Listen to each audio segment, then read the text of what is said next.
cuffs are off, man. Hey everybody, Adam Rank here. What's up, friends? Daniel Dopp here from the Fantasy Focused Football Podcast over on ESPN.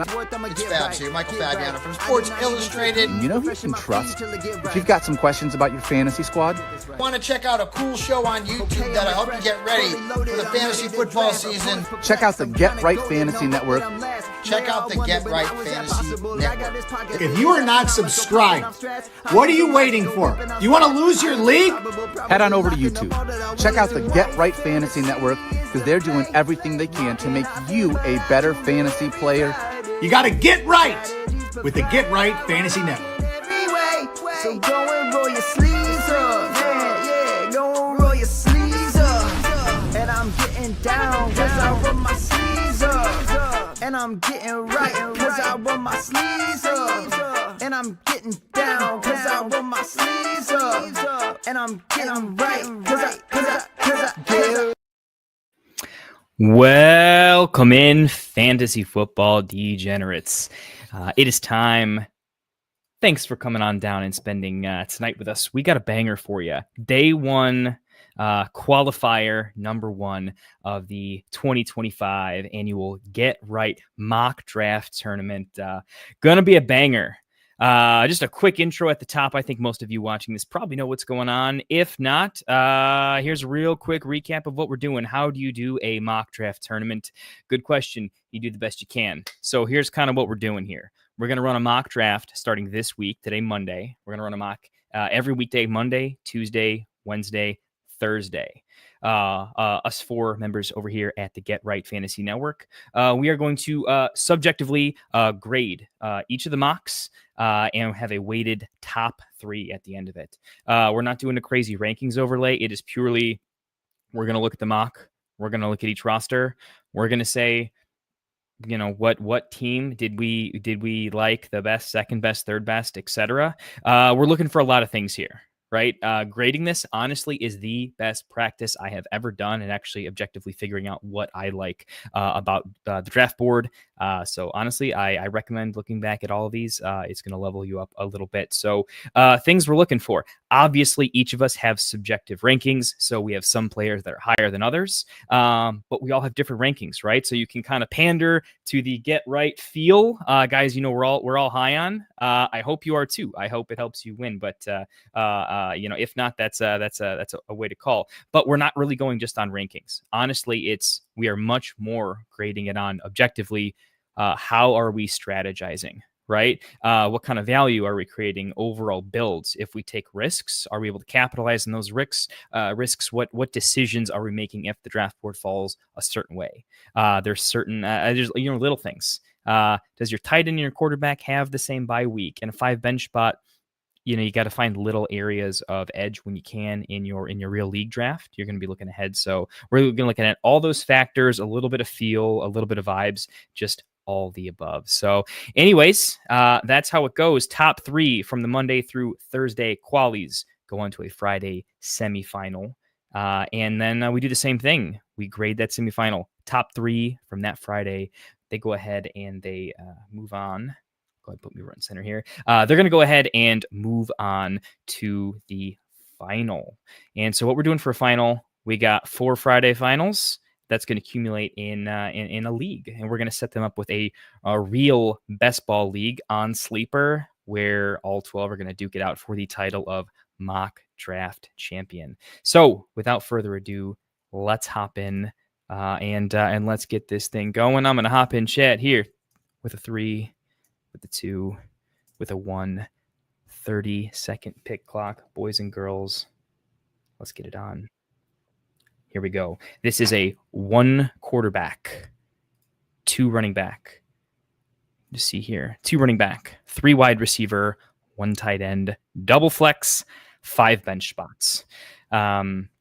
So definitely a fairly standard way to play. Let's get up here at the top. Sorry about that. And let's analyze the mock draft, gentlemen. Yeah, good day, Vince. Appreciate you being here, my man.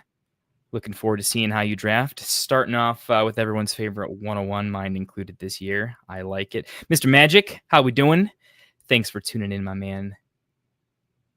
It's going to be a great mock. Perk, I see you checking in there. All right, so how we starting off here? Pretty chalky, pretty standard. I'm seeing a lot of drafts go Chase, various versions of the big three running backs at the top of the board go off, and then some form of CD Jefferson. First differences coming at the 107. Dill grabbing Puka Nacua over here. Taco grabbing Neighbors. And I was wondering when CMC was going to go off the board. Go ahead and Pastor is ripping CMC at 109. A lot of folks at the turn here are probably going to be, obviously everyone's got someone they're hoping to wheel. A lot of them may have been hoping McCaffrey wheels. Goes ahead and rips them early. Wonder what we're going to do here. This is kind of fun. Normally when we do mock draft streams, normally you're in it. So I'm talking a lot about my decisions and what I would do and that kind of a thing, sometimes pausing the clock. And this is going to be a banger. It's going to be fast paced, 30-second clocks, but I think everyone's locked in. This is not going to be not the stream where I think everyone is taking a pick, throwing something in chat, asking a question. We're fully locked in. We're trying to win this thing here. So looks like a little bit running back heavy in this particular mock. And I only say that because Bucky tends to go some form of pretty early. Jacobs and Taylor, depending on how brave some folks are being, can go a little bit later. But we know that's a position that tends to get boxed out a little bit earlier. So this is not saying this draft or these people are going to be and I know that was queued up. AJ Brown was not next in ADP, I don't think. And by the way, folks, normally when we're doing a stream, I would normally have this down. But for this tournament, I'm going to try. Definitely give me some feedback if possible. But I'm going to try. I saw this. I'm a big fan of the shout out the fantasy footballers, Andy, Mike, Jason, everyone in Deucer's Alley. Love all of you very, very much. But I saw in some of the comments of some of their recent mocks that folks really wanted them to leave a little bit of the draft pick board up so that folks in YouTube land watching can at least kind of see what top of ADP is looking like. I'm going to go ahead and actually switch this to flex, just remove the quarterbacks. I think it's pretty obvious. Everyone here knows the big 3 or 4 are the big 3 or 4, and I'll know that they are available. They are, up here in ADP. We'll see where they go. Through 2 rounds, I'm not going to name off every pick with 30-second clocks. It will just be me naming off picks, not giving you a whole lot of nuanced look at the board here. So we only have 1 double wide receiver draft. Otherwise, everyone is going with some form of a balanced approach. Pick was the only one to Philadelphia was the only one starting RB, grabbing Chase Brown at the 2-9. Someone that is moving up boards quite a bit. ADP's maybe lingering behind, wondering where he'll finish. Seems difficult for Chase Brown to finish ahead of Bucky, Jacobs, or Taylor. So feels like the 208, 207 is probably his ceiling, but making sure to grab him there. First 2 tight ends off the board. So Doc Watson at the 103 started Barkley. Bowers falls to the 210 before he goes and pulls the ripcord on Bowers. And then, so tight end build and then balanced 111 grabs McConkey there as well. McBride, 3rd tight end off the board, going to Breaking Ball. Breaking Ball right in the middle, 106. Also a 111 build starts Jefferson. I actually sold him Bucky Irving. We're in a Dynasty league together, so I know Bucky's his boy. I'm all about it.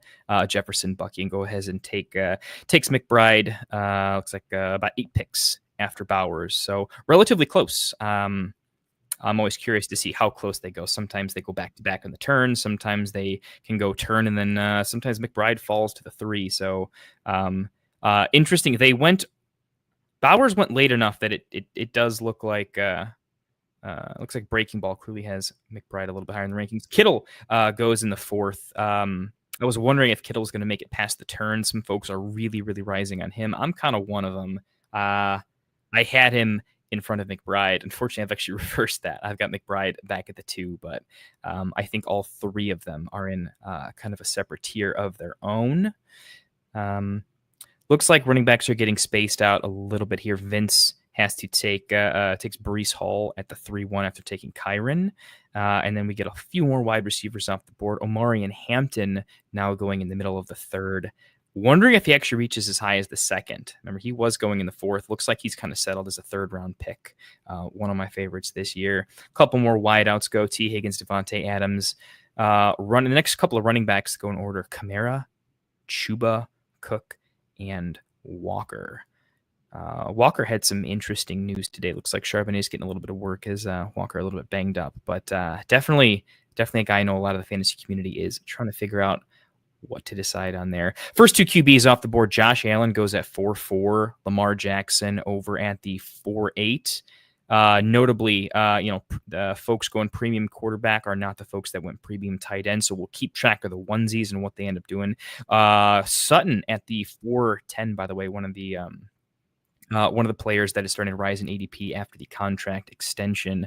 We're starting to hit a range here where basically if we kind of look at the running back position on the board, Mixon top of the board. I don't think most people are going to grab him at this point, though, with the injury news, though. So there's an interesting tier of running backs available at the wide receiver position. I think a lot of folks look at this as kind of a flat tier where you can look at 5, 6, 7 guys across both positions. If you look at flex, it's just kind of muddy.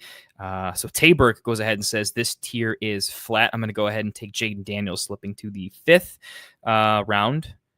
Feels like good value. We've also seen in these mocks that there's some folks that go nearly undrafted that also feel pretty good. So we kind of talked about it. There seems to be this chasm this year of the early quarterbacks and then this long run where folks may not take them till much later. Interesting to see how that plays out in this particular draft. I usually say as draft stakes go up, quarterbacks tend to go up a little bit as, obviously in a draft where if 2 teams are kind of tied, who's got the best starting lineup, unless the bench depth is wildly different, can be something that makes your mock look a little bit better. So, or that's at least the illusion. It is something to consider, though.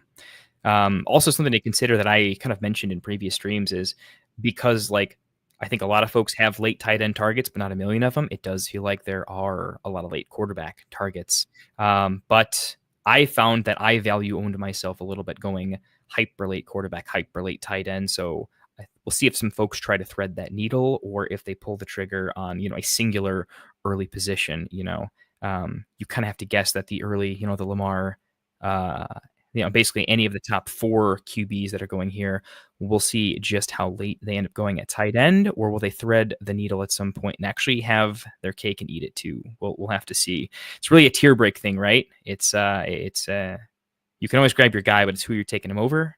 And if there's too much value on the board, you get boxed out. So we're starting to see some builds take shape here. Seeing a lot of balance. 2 RBs, 2 RBs, 3 RBs. We've only got so looks like folks in the middle that are going the falling value route to some degree. Just grabbing 1 running back a piece, wouldn't be taking their second until potentially the 6th round. So looks like we got some hero RBs in the middle, and folks at the turn tending to go a little more RB heavy. Duarte grabbing his 4th here with Pacheco. Some others could be grabbing their 3rd or 4th as well, though. So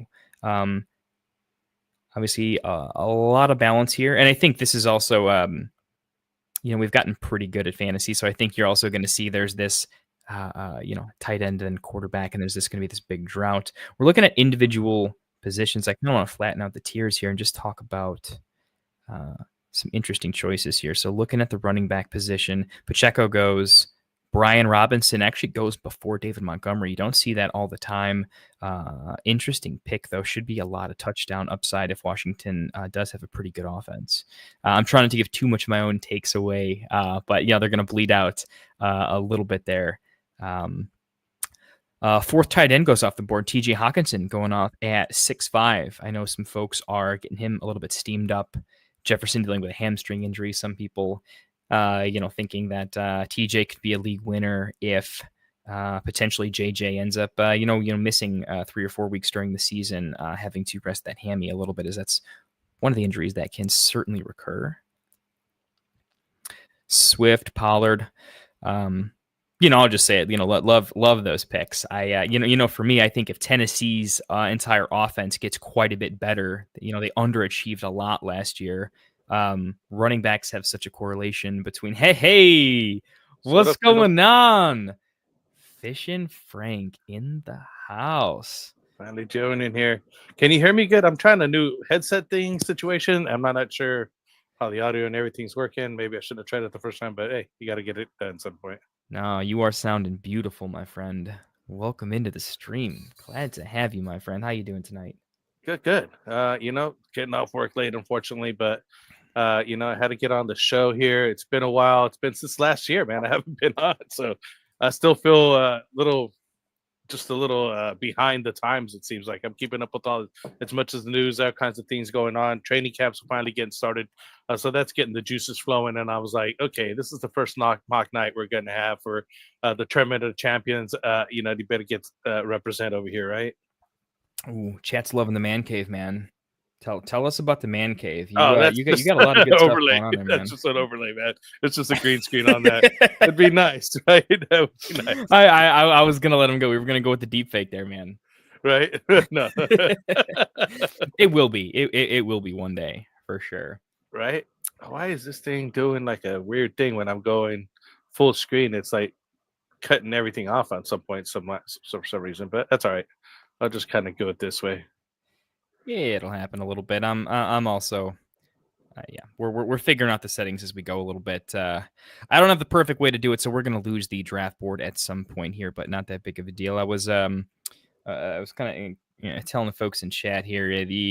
I saw on the fantasy footballers did a couple of mocks, and a lot of their folks in the comments, it was quite prevalent that folks wanted the draft board up as much as possible, at least in the early rounds, so that as these legends of the mock draft streets were making their picks, other folks could at least kind of see what top of ADP was looking like and kind of think through it a little bit, or if someone reached. So here in a minute, we'll have to take that away, but. Give me your take on the draft board so far. Any significant players that went a little bit earlier? Hard to grade lineups when it's going so fast and whatnot. But any particular, you can always look at ranges of players and say, this one before that one, some interesting choices, maybe some interesting builds and stacks. Take away this draft board. What are you thinking? Well, first I want to say give a shout out to Vince and Breaking Ball. I recognize those guys from last year. There's a lot of new guys in here. So, good luck to everybody this season on that. As you know, we kind of grade kind of tough. It does become, I guess, how should I put it? You got to nitpick. You know what I mean? That's the best way to put it. We can't just make them all A's and, whatnot. We have to start delineating who's actually doing better or not. Can you drop that down a little bit again? I certainly can, my friend. Let me take a look at everybody here. Let's take a look. See, Vince started off wide receiver, 2 running backs, 3 more wide receivers, and finally gets Joe Burrow here in the 7th. We got Tay going, Brian Robinson, Tyreek Hill, Justin Smith-Njigba, James Connors, Jaden Daniels, nice. Sarah Judy, Brock Bowers. Oh, I'm not so high on Brock Bowers this year.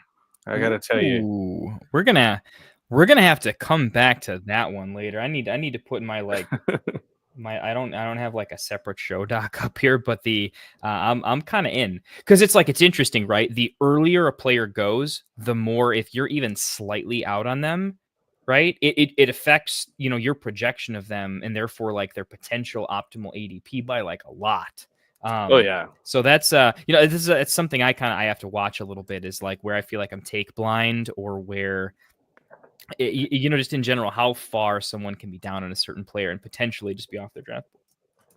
Well, the whole addition of Najee Harris and, other changes that are happening over there, I'm not sure he's going to be able to keep up last year's production, and that's why, I mean, that's a major why. I'd be more comfortable, just sliding down the board to like George Kittle or somebody else. Even look at where Sam Laporta's even going over here. Kelsey's dropped off quite a bit. I mean, he's not the guy that he has been before. And, speaking tight ends there, right? Let's take a look who else we got. Gibbs. How are you playing tight end? This just from like your initial rankings or looking at the board. Are you favoring early, late, middle? Is there a tier? This year for me, I'm really thinking it's a tier based system for me and how I look at similar players. Is there like after this player I like? How you treating the tight end? Yeah, for right now, honestly, I think it's going to be George Kittle down, especially the value you're getting for George Kittle in around the 4 or 5 range. I just don't want to touch the top 2 guys this year. I don't think you're going to get enough value out of them. I don't think they're going to produce what they had last year. Last year was a different beast. It was like, oh, go after these guys, get them early. They're just like, what's up, Raven Show? He had a name change. Okay, I almost forgot about the name change actually, because obviously I met him as Raven Show on one of my first streams. He was out here, but he's a regular. He's been in here. That's why I didn't notice. I didn't recognize that name. I was like, okay, who's all right? Cool. Keep now that I know who we're smack talking talk up, guys. We got some smack talk on Team 9 a little bit. Bunch of trinkets, we'll have to see. I wonder if the underdog mentality will come into our rankings, like the team that gets smack talked against. We like the underdog wants to profit up. I'm curious. That's kind of interesting. I wonder if there's any mind games to like smack talk your least favorite draft picks. I don't. Right, I think I'm a rock. I'm so arrogant in how I'm reading the draft board. I don't think it's going to affect it, but I'm kind of curious. No, I just kind of look at it by what I'm going to be ranking as. I'm going to be working at those this week. It should have those up. Hopefully we get yours up. I know Mike got his rankings up, especially now we're doing these mock drafts. I haven't done, I don't do best ball rankings. But, hopefully in the near future I will. But, I mean, now that we're getting, like I said, again, some preseason games, you got some coming up Thursday. That should be exciting. So that should start getting some, rookies, seeing what we got in those guys. And just, judging talent, hopefully everybody stays healthy. People are, asking for trades and things are happening here in the league. So things are going well, I'm still trying to figure out who we got here. It's CD Lamb. I know the 30-second picks really get you going. Why am I still hearing picks? Duarte really stands out. I mean, he's running back heavy. Ruskin Genti, Amon Ra, Chuba Hubbard, James Cook. Cook's dropped a bit, I think a little bit. Since last year, even Olave, Pacheco. And Chris, we're actually I'm holding that one. Well, we're gonna hit that one. I kind of want to see Pitts get drafted first before we just go in on him, because if we both agree one way, it kind of skews it a little bit. Chris, we're gonna go back to that. I was done on Kyle Pitts last year. I'm not riding that. We're just going in. We're just going in. Yeah. Oh yeah. No, I'd let you know. Let's do it. Like that guy. I was done last year on him. I was already out on that thing, and I'm not waiting to. Oh, this is his year. We said that last year. Other analysts said that last year. No, I'm not falling for that all over again. No, I got to see it first. I got to see it and see it consistently, not just have one good game. Obviously, you know what I mean. You need to see him put a couple, 3-4 games together, and then I'll start saying, oh wait, maybe he came, turned the corner and became that, what you expected, and we hoped for him. I was in on him the first year. Then after that, I was just kind of I tanked real quick on that. You just got to see it. Rookies, a year or two, they're okay. I mean, we're looking at his 3rd, 4th year now. I think his 4th year. Yeah, I believe it's his fourth year. Yeah, and we haven't seen big numbers this year. Yeah, we haven't currently. Seen I don't know what his ADP is in Sleeper. I know Fantasy Pros ECR tight end 18. So he's going off the board as a tight end 2, a non-starter. Do you draft? Do you find any? At what point in the draft would you take 2 tight ends? This is a double flex format, so it's at least somewhat viable. Nah, not him. That's not one of the choices for that. Yeah. Three wide receiver league down here really late. That's good. I think he's going to offer a lot of value at that point. And We then haven't they talked outdo some of the guys redraft live. like all off season. I am like super curious to like I gotta like lightning round a bunch of your takes here. Maybe we just stay at the Right? tight end position. Throw out because we've already drafted a bunch of them. Draft's actually almost over there. Could you throw out like there's like 2 or 3 tight ends? Just pick any number, but a number of tight ends you are probably ahead of where you think the market might be on them. Guys, you're pretty steamy on. Well, that would David Njoku's one of them. I'm not so much on Mark Andrews. I know that the news of Isaiah likely being injured. I don't think he's going to be out that long. I see him on the draft board. I wouldn't move him up too much. Trucker Craft, another guy that I think might have a better season this year, a good value at least for him. I mean, for where you're drafting that guy, he's going to give you some decent numbers. Ferguson, I think, signed another contract this year, contract extension, looking pretty decent. He's obviously a high target over there for Cowboys. Those are the kind of guys that we're talking. Now, look, here goes Kyle Pitts. Yeah, I'm not so sure about that one. Yeah. I got to tell you, that's you'd have to wait. There's plenty of other wide receivers or other guys to be had versus taking 2 tight ends at this point. Right? I mean, I don't know about you, but it's already trending down for me.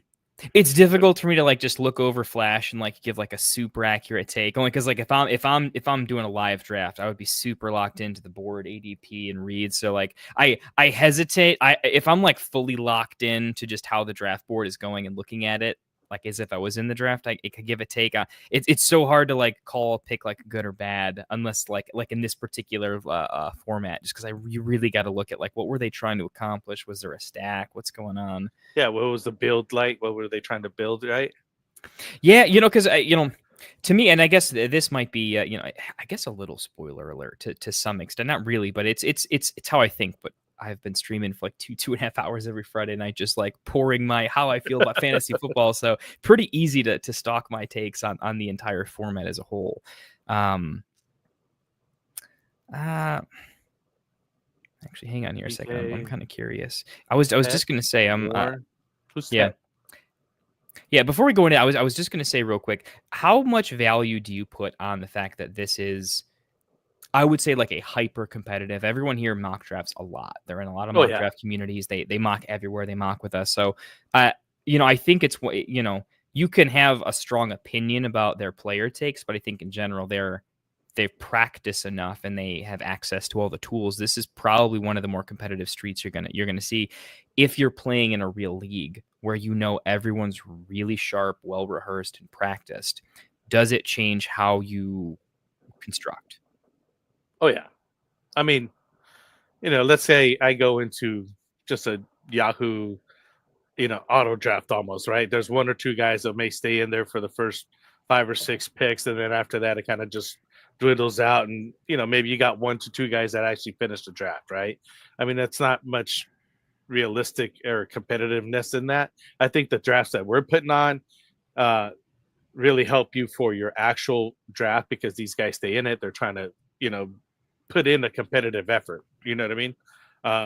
Versus just going to some randos draft board and just going in there. You got to know your league, right? For one, you got to know who you're drafting with, the tendencies of the certain league mates. It happens, after a while, you kind of know, hey, this guy, tends to take running backs heavy, or this guy is, he's always a 49ers fan, for example, right? He's always going to be taking his 49er guys, even to his detriment, right? Sometimes, guys just keep, being, like just their home team type of guy, even if they're not, doing well, right?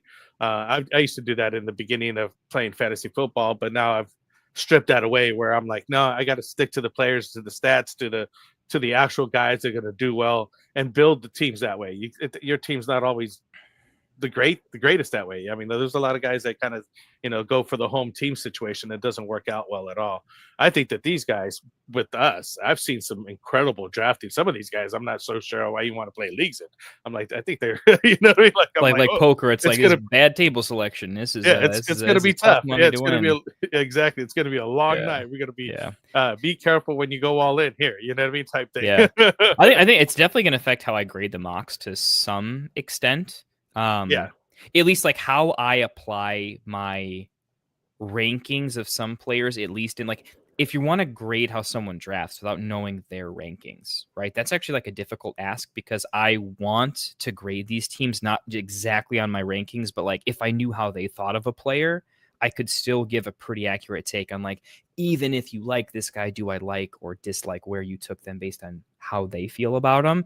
So if I take like general public sentiment, or like mix my rankings, like less steamy takes, more like market-based takes, and then I say, okay, there are some players that are generally significantly higher in the best ball streets. They're swing for the fences to some extent, not on a broad spectrum, but just generally. It does feel like in a super competitive format that at least having higher amounts of upside while embracing a little bit more risk seems like a more winning play, because we're not playing for third place. You know what I mean? Like getting third or fourth feels great in most competitive sports, right? Big F1 fan, just watched a halfway decent Grand Prix the weekend, but like that's a sport where getting third or fourth would be unreal, fantastic. We don't play that way. We need to take all the swingy risks here. So I feel like if it's a softer league, you should definitely draft more conservative.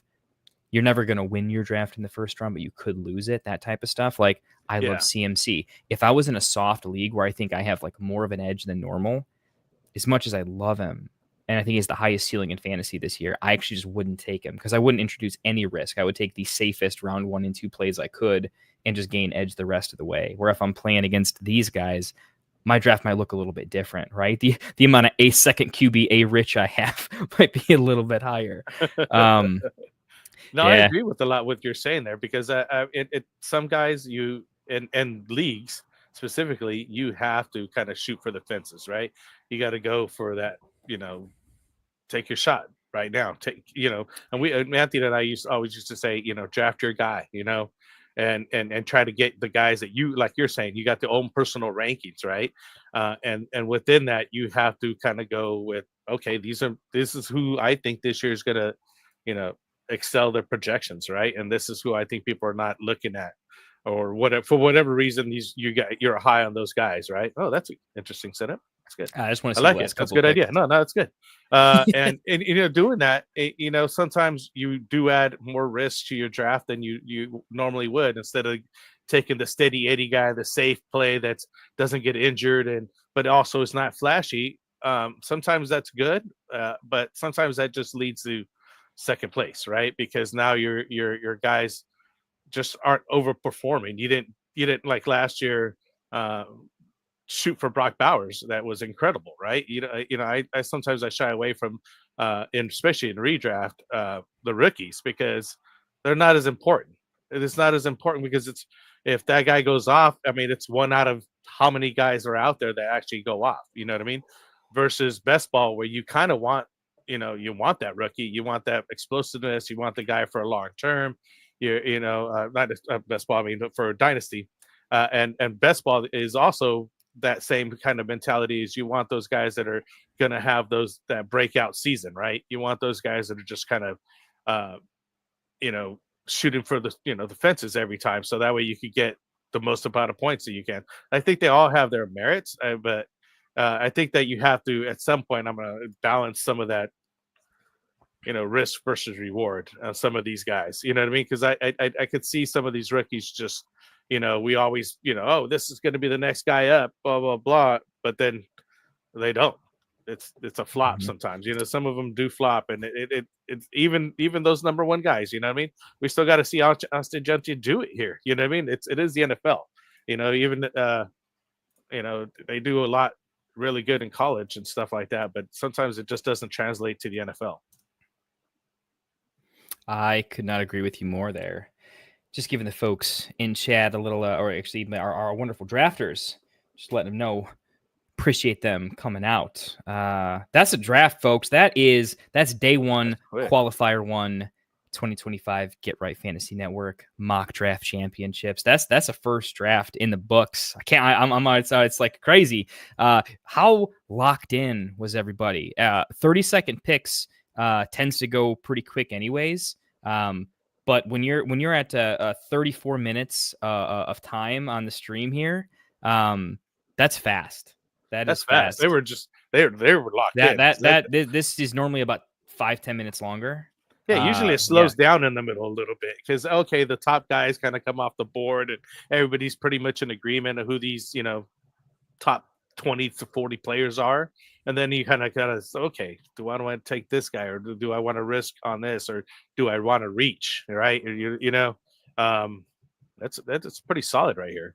I like it. Well, we're gonna dive into the draft board, some picks, some takes, a couple little things here, but we're a community focused show, so let's hop into a couple questions here that we didn't get a chance to get to. We appreciate you guys shooting the questions out. All of you guys, I mean, you're watching and listening, whatever you're doing. I don't know what you have going on, but taking the second to type a couple keystrokes, let us know what's going on. We see it, we hear it, we appreciate you.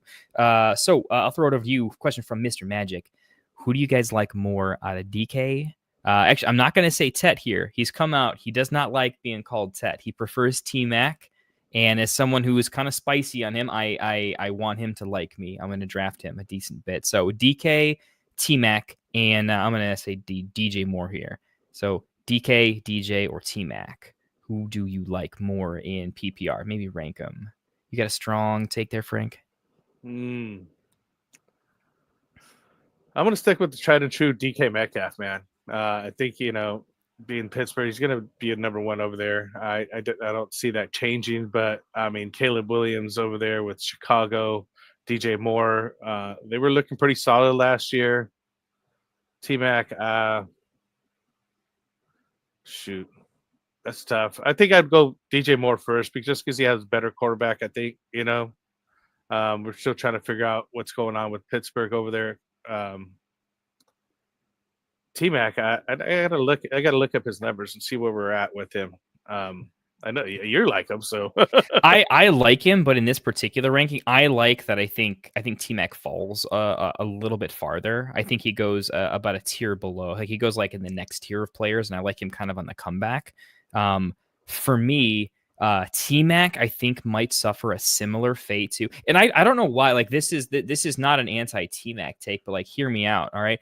We were really high on Marvin Harrison Jr. I still am. I still think the talent's there, but we've seen the highlights, right? How many times was he pretty solid on his outbreak? And Kyler is just 4 foot tall, staring at a bunch of 6 foot men, and he just doesn't see him. He can't make the read. If it's not a purely timing based route, Kyler's not really a turnover prone guy. He's not really, where Caleb's might over target or Fields is over targeted, right? I'm the Bears guy over here. We throw picks.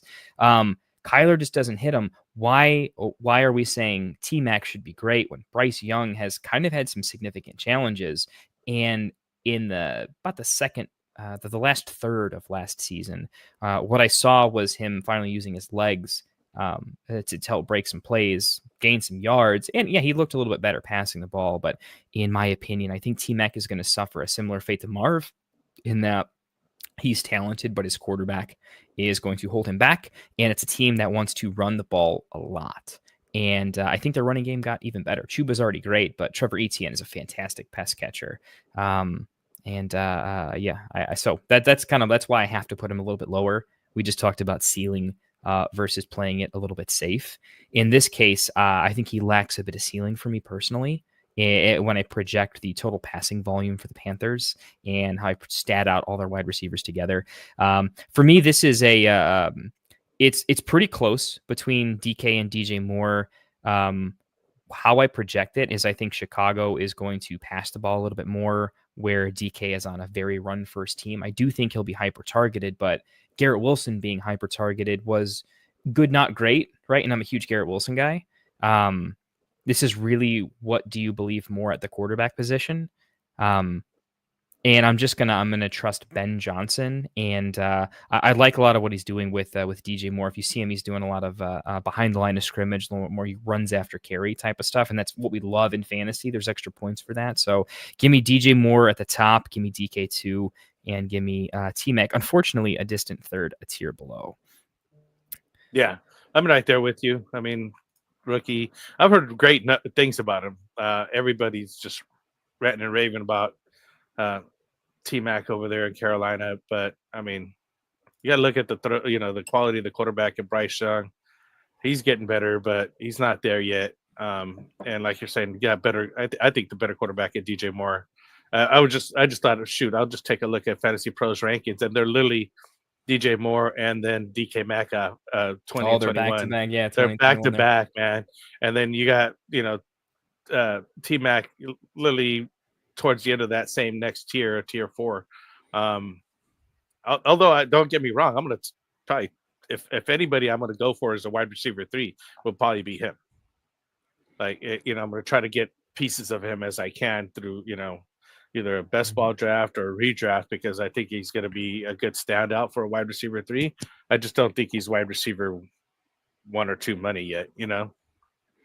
Yeah, it's interesting comparing the three of them because the question was asking to compare the three of them. I find that this is something you really have to nail. You have to know your takes on this for your redraft rankings, though, because for me it's like this. There's this really close tier of there's DK. I'm kind of off. You just I'm looking at the mock draft right here. If you kind of see where DK went at the 4-5, and then you look over and you kind of see. So I'm just going to list some guys that I like in this range that I always find myself contemplating because I tend to be a little bit higher. But like DK, DJ Moore, Rashee Rice in some builds, if you really play to it specifically, can work out. When I'm going to be critical of a Rashee Rice build, mostly because I want to make sure they can survive the production, and their if the roster is weighted properly, that could be a solid move. But I'm also really high end JMO.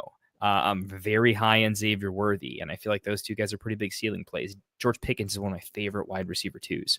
And then T-Mac goes right there. But Ridley, I think, is going to be absolutely unreal. Waddle looks great in camp. Hill is crazy. This entire tier going from like the 6-12, I like Olave. I feel like there's like Ridley's just like safer. So call it like 5-10 if you want to. But this entire tier of 5-12 going up an entire round and a half up to DK is like close. That's almost 2 entire rounds of like, who are your favorite like 5 people? Because you have to kind of play the ADP game and who do you like more. It's an interesting tier for me, and so I don't have a big take here other than this is definitely a range where you should figure out how you feel about running back. If you're super spicy on one, this is the round where I think the fewest running backs went. If you look in round 4 after the turn, only 2 more backs went, and out of the next 12 picks, only 2 backs go here.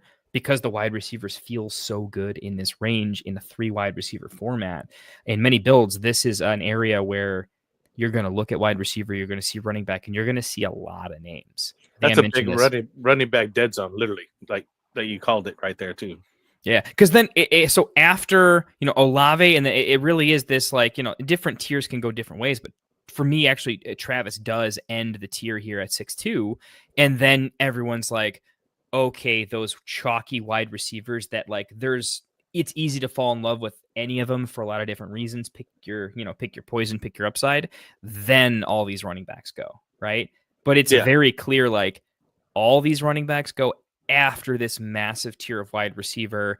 And Doc and Philadelphia decided to not stop the madness, but they're clearly saying, look, they've looked at Flowers, Worthy, Pickens, T-Mac, Ridley, Hunter, Olave. They've looked at all of them and clearly had a plan here. So I think that the lesson, if I'm looking at this board, lesson I've looked at previously, is you have to really know how you feel about RJ Harvey and Travion Henderson, because they're going to go in a range. You have to take, like, they're definitely, if they didn't go there, some people that are higher on them, they would not have made it past probably the end of the 5th for sure. But where do they go in that range? So I'm curious, given that huge wide those tier. Are 2 very interesting picks. Very, very interesting. What do you think about RJ and Travion in consideration with the range of wide receivers that you kind of see there too? Do you have a particular feel about it? I agree with you. I like JMO and I like Xavier Worthy. I probably would have took those 2 guys before Harvey. Only because, again, I'm worried about rookie running backs and the situations that are going in, how many carries are they going to get. I don't think he's going to be a bell cow per se right off the bat for Denver. He does have to earn the spot, I think. Same for Henderson over there. I think that's the similar right spot. Yeah, maybe I think it's just a toss up between those guys and just moving it a little bit later in the draft. I don't think that they're going to go into the 5th round.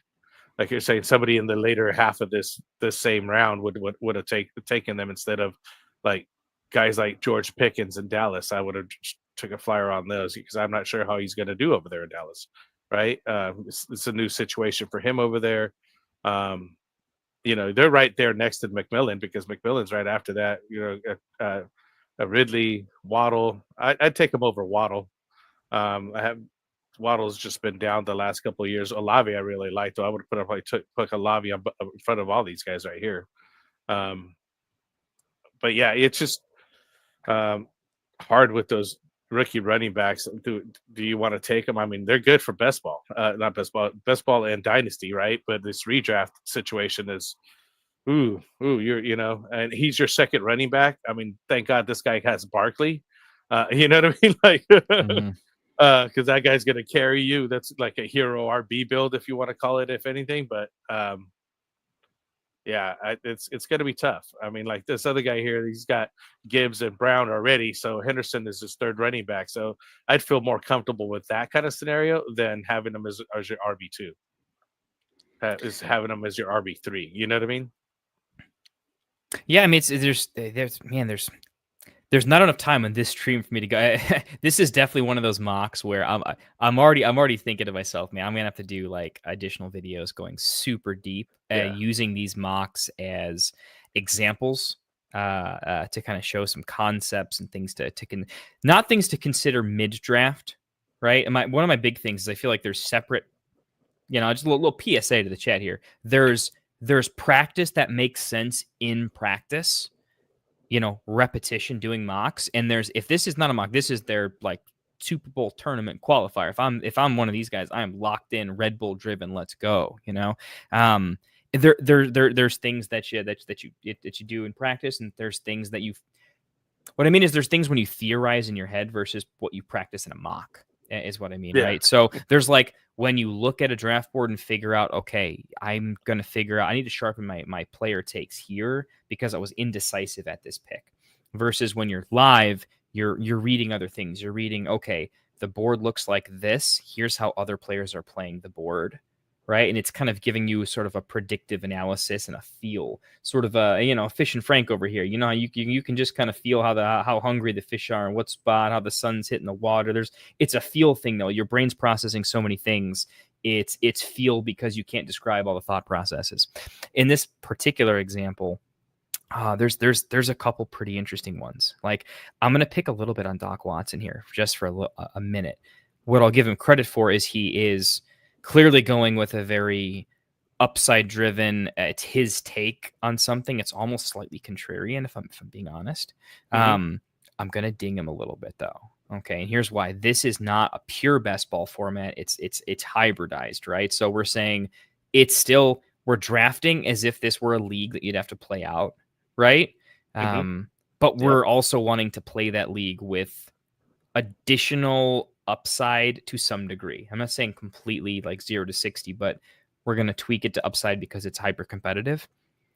My issue here is we do go Bowers 210, right? So we did take a onesie hyper early. So we know we're going to be a little fragile. We have to pick one: fragile at RB, fragile on wide receiver. Really need a specific plan and hope it kind of comes together. My thing is when we go RJ Harvey, why does he keep saying Harvey? I just want to, but I scouted the absolute hell out of him. I know who RJ Harvey is, guys. Like he was one of my favorite running backs of the draft process. If anything, he went later than I should. And Caleb Johnson coming back 6'10", a guy I like a lot though. My challenge is we went hero RB Saquon, right?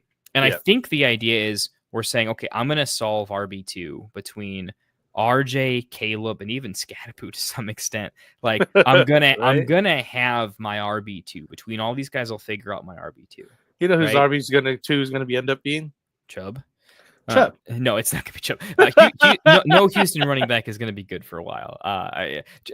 Chubb is a little fool's gold for me, honestly. In the how many times does a handcuff get the starting job and everyone rushes to start him in DFS?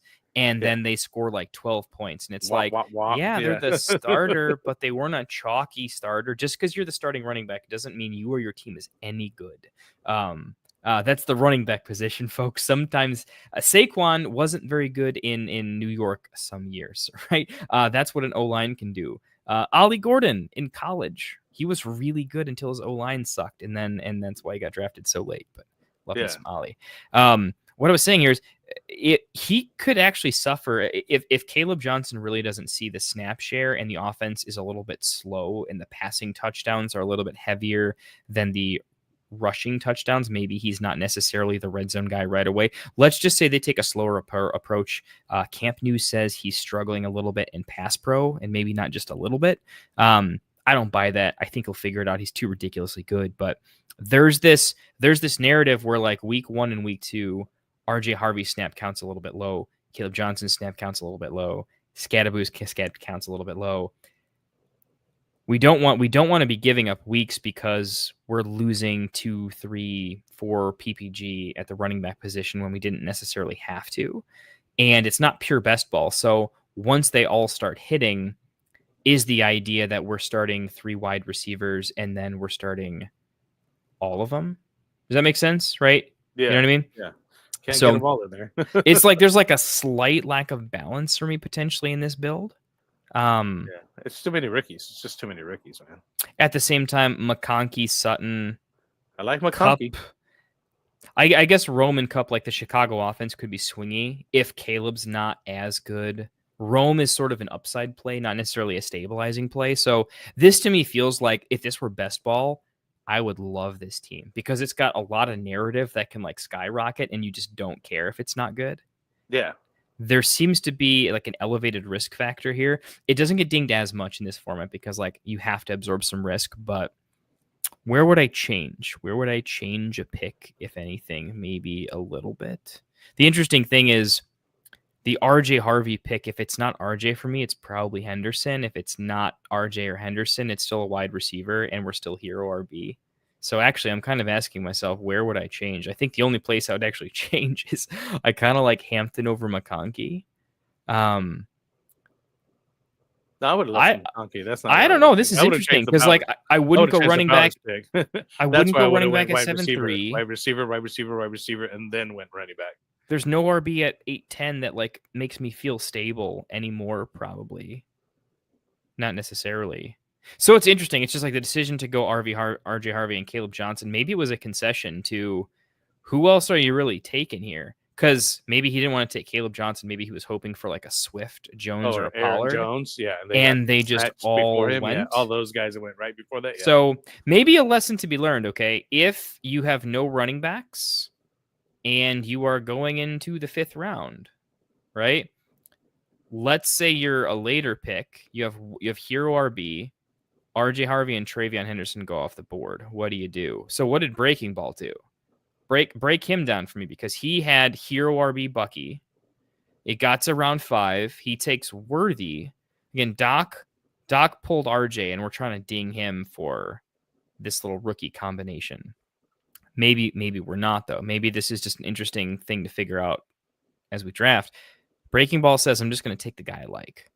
And he gets to, by the way, he stacks Mahomes in 10th, by the way. So that's pretty sassy. That's nice. Xavier Worthy had benefited a lot from Rashee Rice being out last year. Yeah, and I just think he's a good player. You know, like if the Kansas City offense gets back to its old days, it doesn't like everyone's good. You know, Worthy was good in a bad passing offense last year. Like, oh yeah, Mahomes missed him, and he like Worthy also screwed up a bunch of plays too. If he just he's a rookie, fixes those mistakes, he's being talked about differently. But I like the fact that they put him in the trick plays and they literally pitched the ball to him in a couple plays as a running back. I like the way they involved him in the offense. Right, they were looking to get him involved just because he's so fast. You got to get the fastest guy on the field, get him with the ball. I mean, you know what I mean? Like, I think that has a lot to do with it. I think that it'll open up for him now that Rashee Rice is back. It'll take some pressure off of him, and he'll I think he's going to be upside for him a lot this year. So is it? I guess maybe I'm flawed thinking, right? Maybe I'm in that like, hey, in a double flex league, I always feel like I want a stronger than average RB3 because it affords me so much RB2 security. And if it's like, oops, I'm RB heavy, it's like I got double flexes. I can technically start it's PPR, so you don't want to. You want to start wide receivers over running backs in the flex when you can. Typically, if you're playing right, it's going to score you more PPG. But at the same time, I don't know. I guess for me in double flex builds versus single flex, I tend to favor a slightly more elevated RB3 just to avoid disaster. And I think the amount of PPG accumulation you save in case of like an injury bye week combination where your bench RBs just aren't good, you can like really lose heavy PPG 2, 3, 4 weeks where you don't have to if you just like have 3 solid RBs that don't have to worry about stuff. It's de-risked, but I don't know. It's just, for me, it's how to play the format. So I love Breaking Ball's team, but do I have to ding him because his RB3 is Stevenson? It's like Charbonnet if the Seattle offense is above average and Charbonnet sees a decent amount of work, yeah. Or it's like maybe Stevenson is 50-50 with Travion, perhaps. I don't like the rest of his build feels absolutely incredible, to be honest. Like I love his entire build so much. I almost have to decide like how much am I going to ding people for what they do with either RB3 or how do you solve your what happens when RB2's broken for you? Like what's your like conglomeration to fix it, you know? It can be a single player or it could be like a 3-pack of you can definitely start somebody, you know?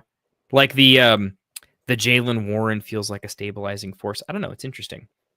I do like his team now you mentioned it. Now that I'm looking at it, Breaking Ball's team.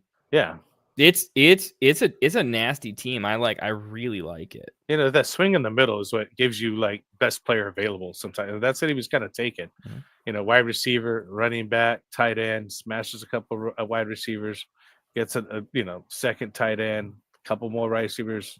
Third running back. There's just something about starting Jefferson, McLaurin, Worthy, Debo, Ricky Pearsall that feels well. I guess the McLaurin Debo thing is interesting. I don't know that I love that. I didn't notice that. Yeah, that's not a nice stack. I wouldn't want It's that tough stack. because if you just swap McLaurin with DJ Moore, I'd like super love it because I'm starting to really rise on late Debo. I'm really rising on late Debo. Like, yeah, we saw Fat Debo. I get it, but like, what if we're massively low on him because of one video?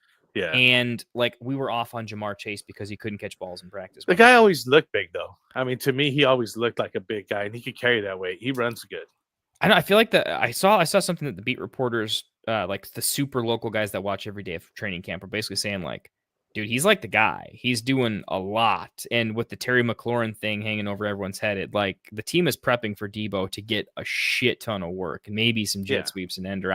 I'm starting to be like, sure, if Debo's bad, fine. But if he's good, how good is he going to be if he's good?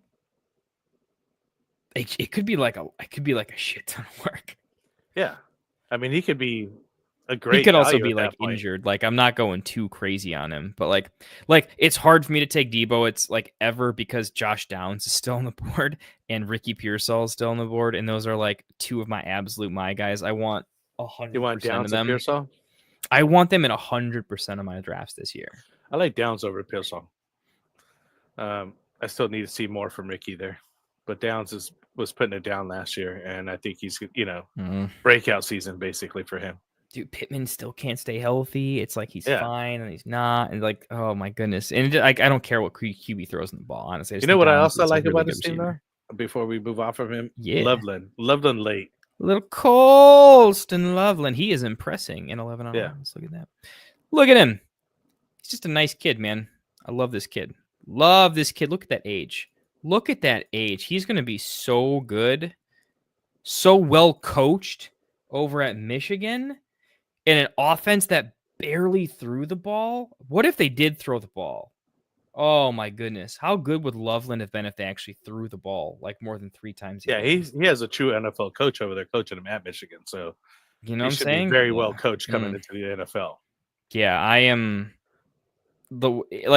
if Ben Johnson does what Ben Johnson I think will do, and I think DJ Moore is going to get a lot more closer to the line of scrimmage stuff. I think Luther Burden is going to run Luther Burden. I'm starting to get real crazy on, by the way, just because it might not happen right away, but Luther Burden can easily play the Rashee Rice role. And if they do this copycat thing, like Caleb just makes bad decisions the longer he holds the ball. We need really quick stuff. Goff is immobile. Ben Johnson's had to work with like we got to get the ball out, right? I'm kind of falling in love with not this year, but next year, like Luther Burden could freaking explode. Oh my goodness. Chicago could do some things, but Loveland is going to catch. Everyone thinks Rome's going to catch a bunch of touchdowns. I actually think it's going to be Loveland. I think Right. Loveland is going to catch like 10. It's going to be a sneaky play. I'm looking to get him late like that. Yeah, know, he's going to be. Remember when like Jimmy Graham got traded to the Bears and even actually like win. ended up getting a bunch of tight right? of Just all of a sudden he just touchdowns started for scoring us. touchdowns. Yeah. I think that could be him, man. I'm kind of about it, But dude. he was good with the Saints though. Same thing Mark Andrews rocked did it. last year. Mark Andrews had like 1 billion touchdowns, but he 5 for 50, but like a touchdown every game. That could be Loveland, so we'll have to see. But we won't pick on too many players already at it now where we don't want YouTube to hate us too much. We're Wilson not doing came the up. What's up, Wilson? Hey, yeah, Wilson, how we doing, man? We got to rapid fire a couple of takes in chat here. Dude, let's rapid fire the rest of the questions. Yeah. We can just kind of call it. You in or out? Drake London, top 5 finish. How too spicy? What's the spice level in this one? Top 5. Ooh. Mhm.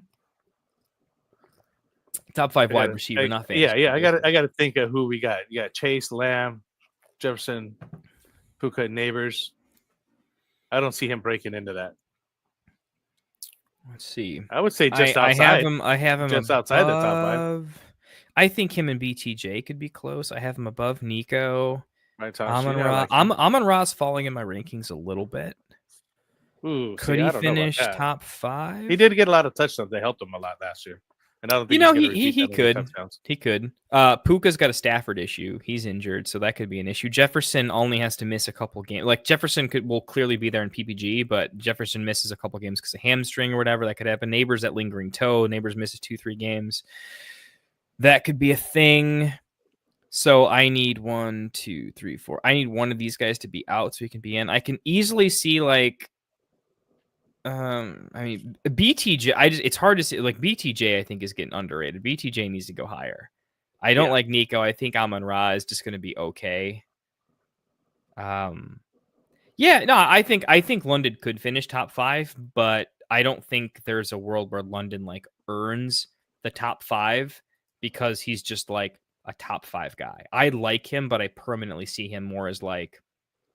How Amon-Ra, for instance, or like a Nico Collins, right where Nico Collins is and has been going. I see Drake London. Honestly, he just belongs in that tier. He's a similar type of guy as BTJ and Collins. I think he stays there. I think he could beat all of those guys, but I don't think on average he's really going to beat these top guys. I'll kick Puka out, though, and give it to one of this group in this tier. And could that be Drake? Yeah, so Drake could finish exactly 5. Think you can Puka out now that Cup is out of there? Oh, I love Puka. I'm seriously worried that if Matt Stafford suffers a setback and Jimmy G is there, Jimmy G also injury prone, and I think currently nursing something. It could be Stetson Bennett throwing. But Jimmy the ball G for was the Rams. throwing some dimes though. If he can stay healthy. I see some stuff on him, but it's been a minute. If Jimmy G steps in there and throws a bunch of dimes, I'm in, but. He's still a massive downgrade to Stafford. The only reason we like them is because of Stafford, right? You take Stafford away, I'm in trouble there. I'm just surprised Neighbors does so well with the quarterback play that he has. If he had some good quarterback, you'd imagine him. He'd be like right up there with Chase. Let's see. Ooh, chat's been. I have been completely ignoring chat. What they've been going off. They've been cracking. Are we ranking teams on stream? We are not going to be ranking teams on stream, William. A couple things. One, it's like I throw these. All of our guys have access to everything, so we're going to go home. It's like a process, and everyone does it different. We don't do it together, but grading this is honestly harder than you think because, this isn't like famous people signing autographs. Yeah. He's getting roasted, man. I didn't even want to put this other one up that Jack put in there, but that's funny. No, throw it up, man. Like, what we can do? Like, we can go take for take. Dude. Yeah, let's go. No, Jimmy G. The sports side to you. That's too much, man. That's cracking me up. Not that I remember, man. I was a craft cocktail bartender downtown Chicago. I don't know, man. There's plenty of nights in November. But no. Why are we even? I mean, come on, man. It's not an anti-Jimmy G take. That is a. I think Jimmy G is a fantastic quarterback and actually a pretty fantastic backup. But I don't know. I've never been an anti-Jimmy G guy. Honestly, I was always. I'm trying to think now if I've ever really slandered the man much. And I'm kind of in on him. But all that being said, maybe he's the Puka guy, but I'm still in on Puka. I mean, dude, if Stafford's healthy, Puka's absolutely lit. I want to put this one up about Zion right here. Ooh, this is this is our boy, aka Terry Tate, aka Pickadelphia. So this is Pickadelphia from the draft, by the way. A great community manager, friend of the show.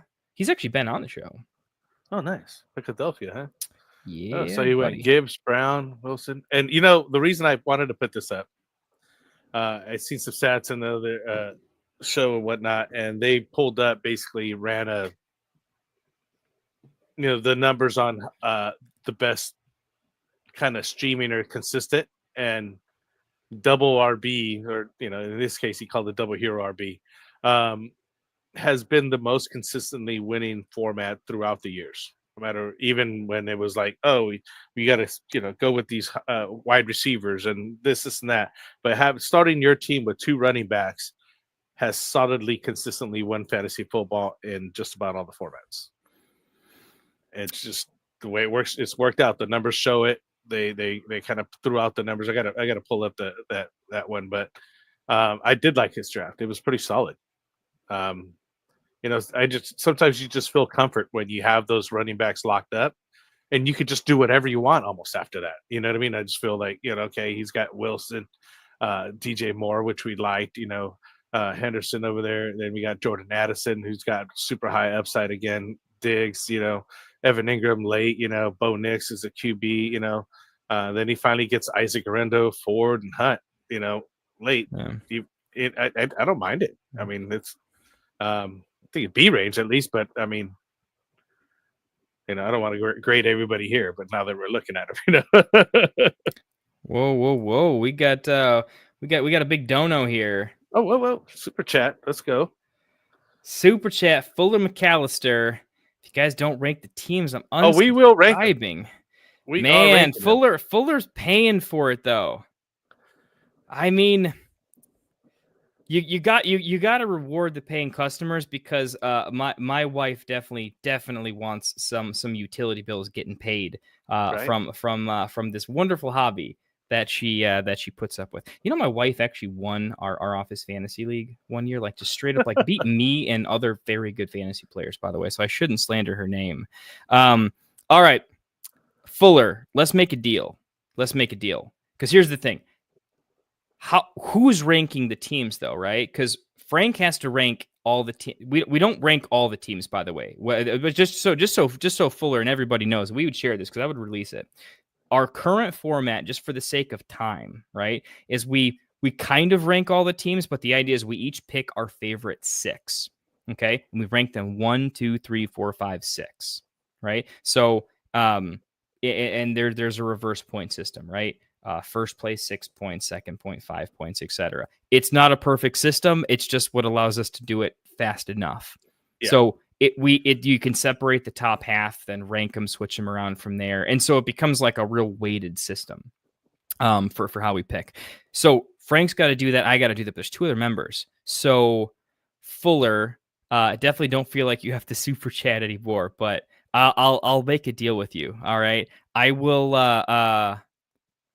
for sure, because I've watched it. I've broken down quite a bit. How many teams? I can't. What if I give you like 2? Because I gotta rank them. I gotta rank them all to go together. So I'm trying to figure out how many I could. You donate $100 if you roast Pluto's team. I mean, I need to see some money up front here. You guys are crazy. So what we do is we go through all the teams, like he's mentioned. There's 2 other guys on here, right? So we got to go through everybody, kind of separate the top from the bottom, figure out who we like the most, and it's a consensus ranking. It's just not just us.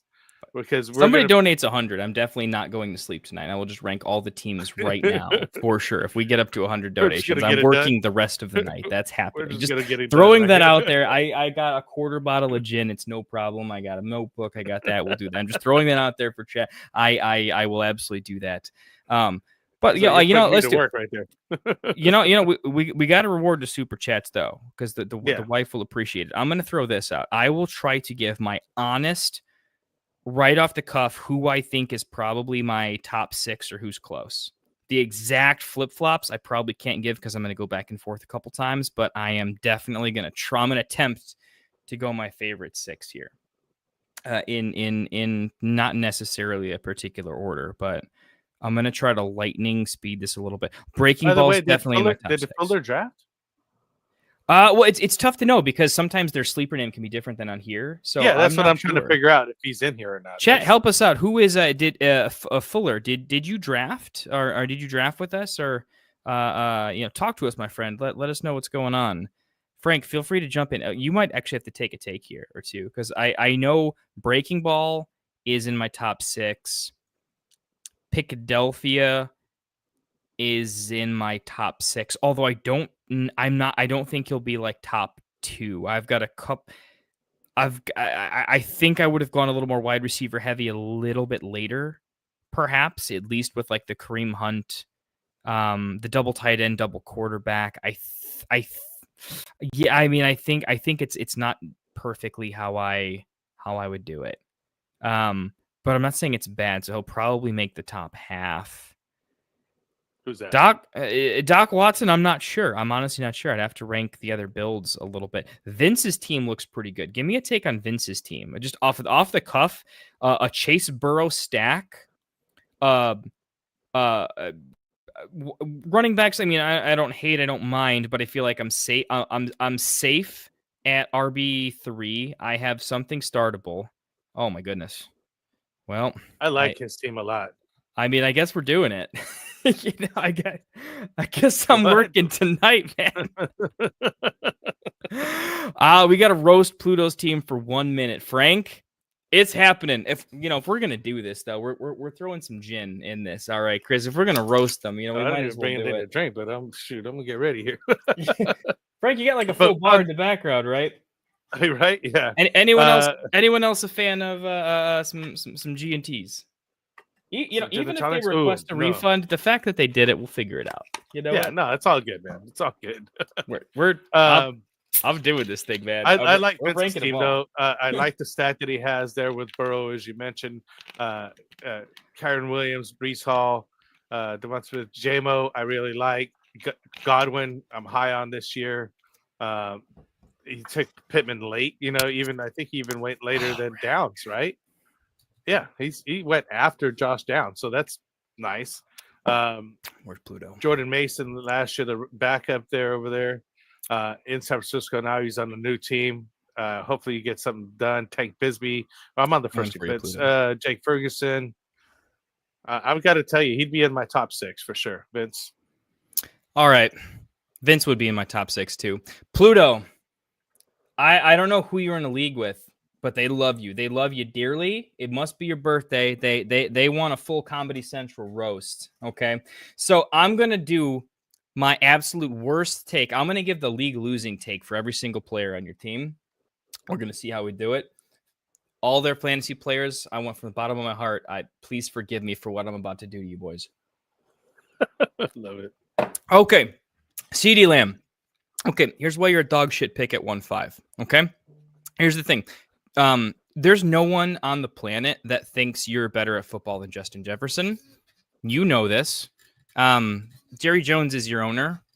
Your quarterback, he's not bad, but he could get injured. You got a wide receiver too that could take a lot of work. You have no running game. It's not going to move the sticks. So that's a problem. We're going to not have enough first downs. You might be kicking a shit ton of 50-yard field goals and just not have enough touchdowns. It's going to be a problem. And also, Jefferson is right next to you. And he's really good at the football. from like a points per game standpoint, Jefferson is one of the best players in fantasy history. And honestly, in my own personal rankings, and this is no bullshit, I have Neighbors straight up over CeeDee Lamb with his 200 catches. Neighbors is probably going to get. Russell Wilson might be cooked, but if he's not, that moonball could be pretty legit. So CeeDee Lamb, it's dog shit there. AJ Brown may not be the wide receiver 1 on his own team because he's smoking cigarettes on the sideline by the second half because they're up 30 against the Chiefs. If they're blowing out the Chiefs in the Super Bowl, what the fuck do you think they're going to do to the rest of their division? Yeah. I mean, good God, Jerry might actually die if they play full strength against the Cowboys. It could happen. I think AJ Brown is I'm just being straight. Actually, I don't love AJ Brown that much. I get how he's kind of a tier break player there, but why he's a league losing pick is he's going to have some games where he catches 2 passes and he might get traded at some point because he's just not needed. Fuck, this is going to hurt. Oh, Jesus, this is going to hurt so much. God damn it. I love Omarion Hampton with the bottom of my heart, but he's a dog shit pick at 3.5. Okay, here's why he's a dog shit pick at 3.5. Okay. He's completely unproven. He should be fantastic, but what if he's just kind of efficient and kind of a bulldozer and kind of a lot of things, but also kind of a 50% snap share with a Najee Harris that, oops, he has an eye injury and no one gives a shit about an eyeball injury. Like they can custom make a helmet tomorrow that like full on pirates some sort of crazy material over his eyes. He's going to be fine. Okay. And I'm not taking someone in the first 4 rounds of fantasy that's a timeshare back ever. No, I'm never taking a timeshare back in the first 4 rounds. I never have. I never will. And no one would ever tell me to do so. So that's just a mistake. Just look at you've got Kamara on a points per game basis, one of the most efficient guys in history, probably the only weapon on the team, and we're taking a backup over him, and a timeshare guy.